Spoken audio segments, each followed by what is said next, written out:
Having a morning routine, what's actually helped me is removing the rigid structure. The important thing is you do what works best for you. Hello, this is Adjoa from the future, and I wanted to narrate to you the story of my 5 to 9 morning routine. So, taking a leaf from Darcy's book, I have written down what I want to say so that I can communicate that without forgetting anything. Having a morning routine has positively impacted my life. I should say, has positively improved my life. I have accepted that my morning routine changes in different seasons of my life, and it could also change depending on the day. The routine I'm sharing with you in this video is what is currently bringing me joy and purpose in the morning. I want to give a shout out to my fellow passion friend, Mary Ellen. Side note, passion friend is a new word created by Max from Passionfroot. So shout out to you too, Max. And I drew inspiration from Mary Ellen's gentle but productive morning routine video. I could relate to so much of what she said, and I gained so much value hearing about her journey with her routines. And I do encourage you to check out her video as well. These days, I've been waking up whilst it is still dark, and I was filming these clips when the sun had already risen. But otherwise, I turn on my lamp and start writing. I have lived my life without doing any kind of consistent reflection. And that was mainly because I thought I didn't have enough time and that I had so many other important things to do. But I was mistaken. When I have a goal I want to achieve, facing a problem I need to solve, when I'm upset about something, or I just want to hype myself up, I found that writing it down helps me immensely. I'm sure you've heard about the benefits of writing things down. For example, research shows that people who write down their goals are more likely to achieve them. Writing doesn't just help us with productivity, it can also boost our immune systems by relieving stress. When I first started writing in a journal, I felt I needed to keep it super G rated. In other words, I would hold back from writing down my true opinions and feelings. I think this was because I was looking at my journal as a space that needed to be perfect. Super neat writing, grammatically correct sentences, only focusing on the positives, keeping things realistic. I think you get the point. When I was writing in my journal in this way, holding back a lot, I wasn't giving myself the opportunity to receive the benefits of writing things down. My preferred way of writing in my journal these days is just opening to a blank page and writing whatever comes to mind for about 10 minutes. But when I first started, I found specific prompts to help me to look at life from different perspectives and define what success is to me. So I wanted to include some specific writing prompts that can help with aligning ourselves with our true desires and the person we are becoming. I also just want to make a quick note that this is not the only way of journaling. There are so many different ways that you can organize your thoughts and your life. And I will be sharing some of those ways over on our Instagram. So make sure that you're following us over there if you want to check that out. The important thing is you do what works best for you. And the best way to find out what that is by trying out different ways of writing things down and seeing what you like and what you don't like. Oh, and a little bonus, writing things down will help you remember what you were like and what your life was like at different points in time when you experienced that moment when you freeze mid-sentence.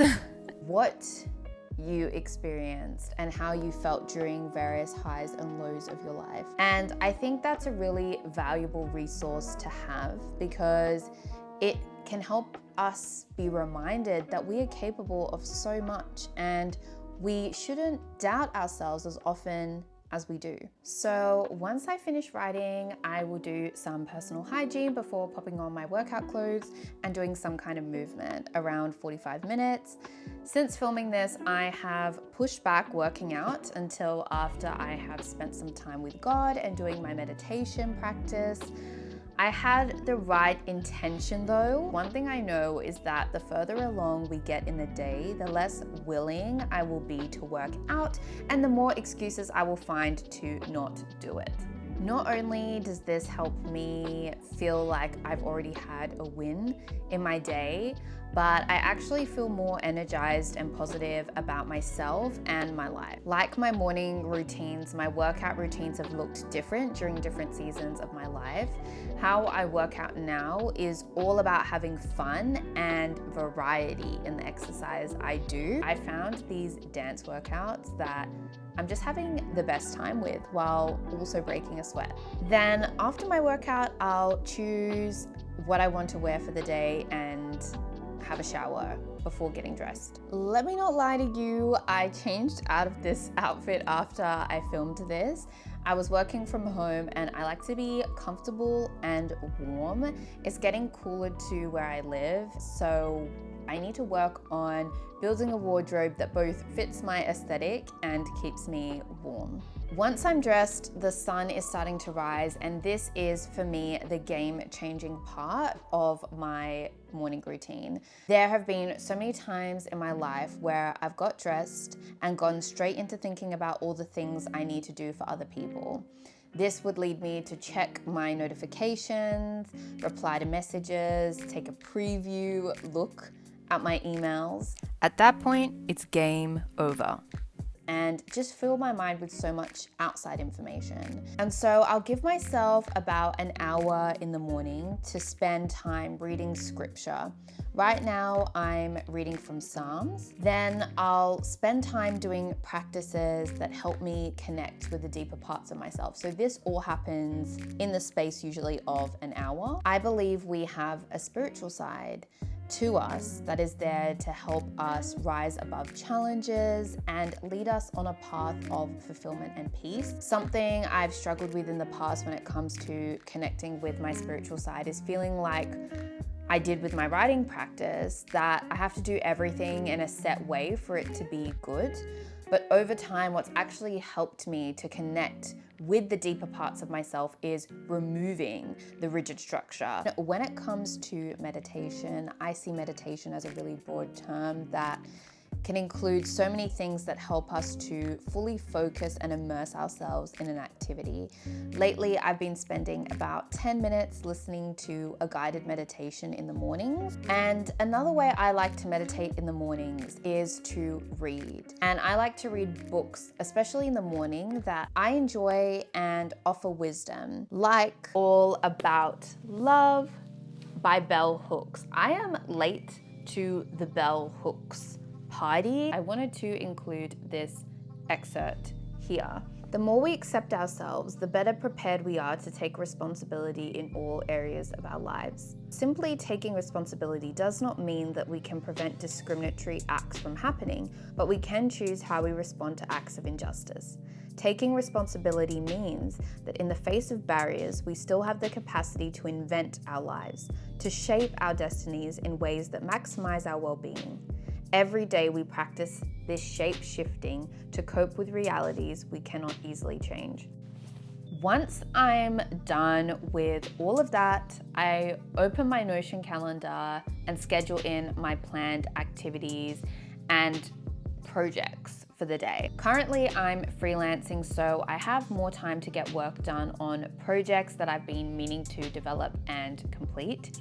These are the projects that align with my personal goals and ambitions when it comes to my career. And so I like to ensure I'm prioritizing at least one project into my day. And this doesn't mean completing that project in the day, but working on small parts toward getting that project complete.